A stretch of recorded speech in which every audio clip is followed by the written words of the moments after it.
Happy Halloween and welcome to Booking Through Life. Today we're going to talk about my Spooktober wrap-up. It will be the 4 books that I read that had Halloween and spooky vibes this month. We might have Jinx the cat join us just to add a little spooky ambiance. He's a black cat. The first book I want to talk about is Ray Bradbury's Something Wicked This Way Comes. And look at this gorgeous cover art. It wraps around to the back. It has, ooh, spooky eye. It's a carousel, and it represents the carnival that comes to Greentown, Illinois, and brings wickedness and wreaks havoc in the lives of the townspeople, especially 2 young boys named Jim and Will, and also Will's father, Charles. And so I will link in my description box, hopefully a website that will lead you to some more artwork by this artist and the others on my other 3 books. Getting back to Something Wicked This Way Comes. I ended up liking this book. I decided though that I don't think I'm much of a horror and spooky book reader anymore. I used to love Stephen King and a scary story, but I think they keep me up at night, and they don't sit so well in my gut and my brain as they used to. But I did enjoy this. I think I may have read this again before. This might have been a reread, but I couldn't remember, and I was kind of confused if maybe I was mixing it up with a Goosebumps book.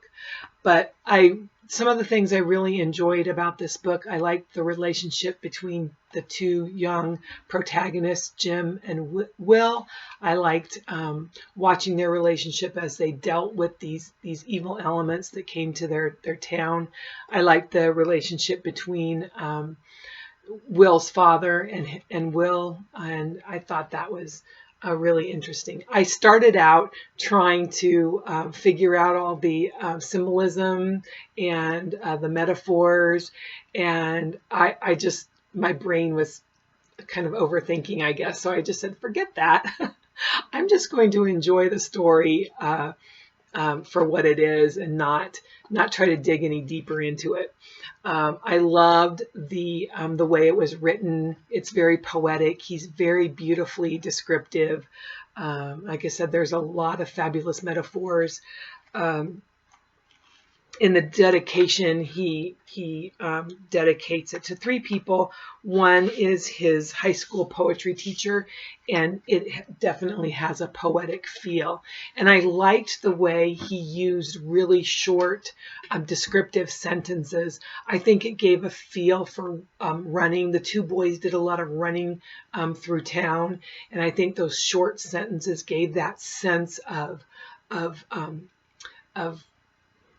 urgency and that sense of a rhythm of running.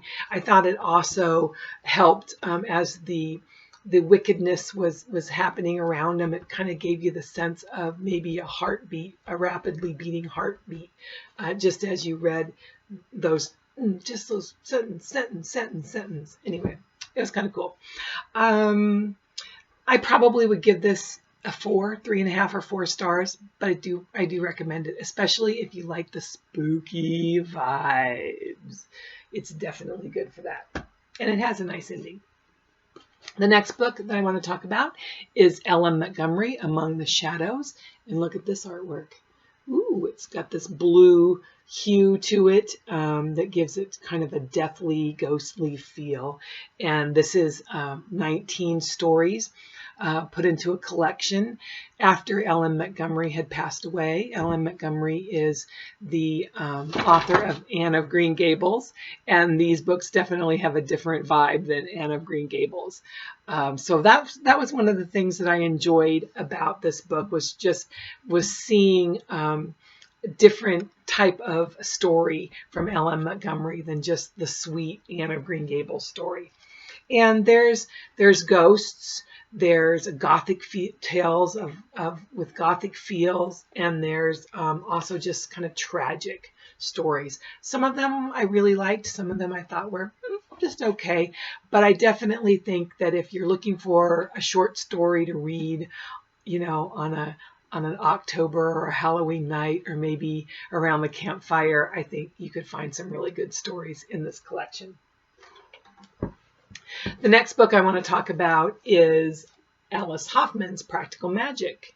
And look at that, that cover. Isn't that gorgeous? It definitely has a midnight witchy feel to it. And, oh, I forgot to say the cover art for, we'll go back to Ellen Montgomery, and that was Greg Rule. So that's Greg Rule. And then this one was Matt Mahurin.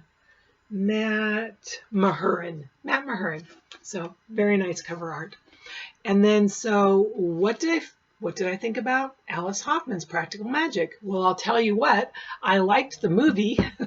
The movie stars Sandra Bullock and Nicole Kidman, and it has Aidan Quinn. And that movie was pretty good. The book, did not like the book. I did not care for the characters. They had strong female characters in it, and I usually like a book with strong female characters, but these female characters are not ones that you look up to or would want to emulate. They're dysfunctional. The relationship between the two sisters is very dysfunctional. I don't think the Sally, who ends up, one of the sisters who ends up becoming a mother, her relationship with her daughters is awful. The daughters' relationships are awful. There's nothing inspiring about this book. Like I said, very dysfunctional, very unhealthy, and they never seem to grow out of that. They're kind of stuck in their dysfunction. The romantic relationships are not romantic at all. Some of them are very tragic and very unhealthy. And even the one, well, I guess there's maybe two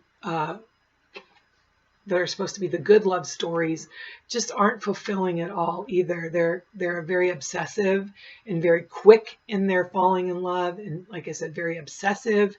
And why that would be attractive to somebody, I don't know. It isn't to me anyway. Yeah, I just found nothing to like about this book. I DNF'd it at one point, but I was reading it it was a group read with the Fall Into Reading Challenge hosts. They have an Instagram chat to talk about the book, to discuss the book. And at one point after I DNF'd it, some of the gals were chatting about it, and I thought, oh, I want to get in on the chat. And so I started to read it again.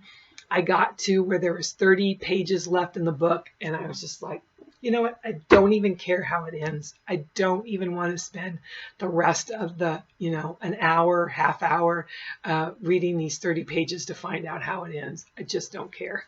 So I DNF'd it. That's how I feel about that. Then the final book that I read is a golden book called The Monster at the End of the Book, starring lovable furry old Grover. Grover saying, hello, everybody. I read this book because it's a very nostalgic book, a book that I really love. My sister and I used to read it to my younger brother, and then I read it to my children, and then I've read it to my grandchildren as well. And it has a monster, so it's got a Halloween feel. And Grover is very, very afraid. And he tries desperately to persuade you not to keep turning the pages. And he's very distraught when you keep turning the page. I won't spoil it and tell you how it ends, but I will tell you that it was written by John Stone and illustrated by Mike Smolin. And it features Grover, who's a Jim Henson Muppet from Sesame Street. And it's quite cute and quite fabulous. And I think that you should read it.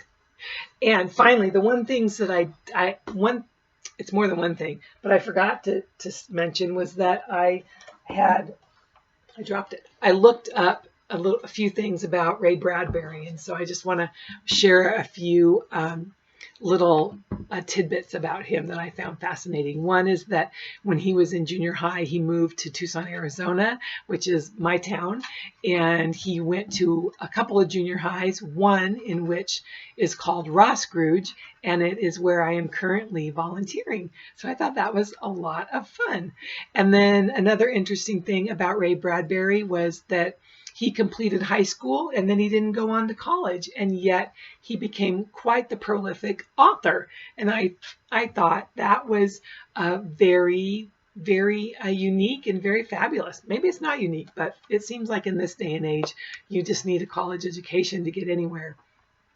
And then the other thing that I thought was really fascinating about him is that he fell in love with one woman, one girl, one woman, and he married her and stayed married to her for his whole lifetime. They had 4 children, and I thought, what a great love story. So that's it. That's all I wanted to say. I wish you a happy Halloween. I've got my little Halloween costume on here that my grandson wants me to be part of the incredible team. But I'm the evil villain syndrome. So I just have a t-shirt for my Halloween costume. I'd love for you to comment below. Tell me what you're dressing up for Halloween. I'd love to hear what spooky books you've read, if you've read any of these 4 spooky books, and what you thought about them. So please comment. Please feel free to like, and always feel free to subscribe. Thank you for joining me, and I hope every book is a good book. And until next time, have a great day.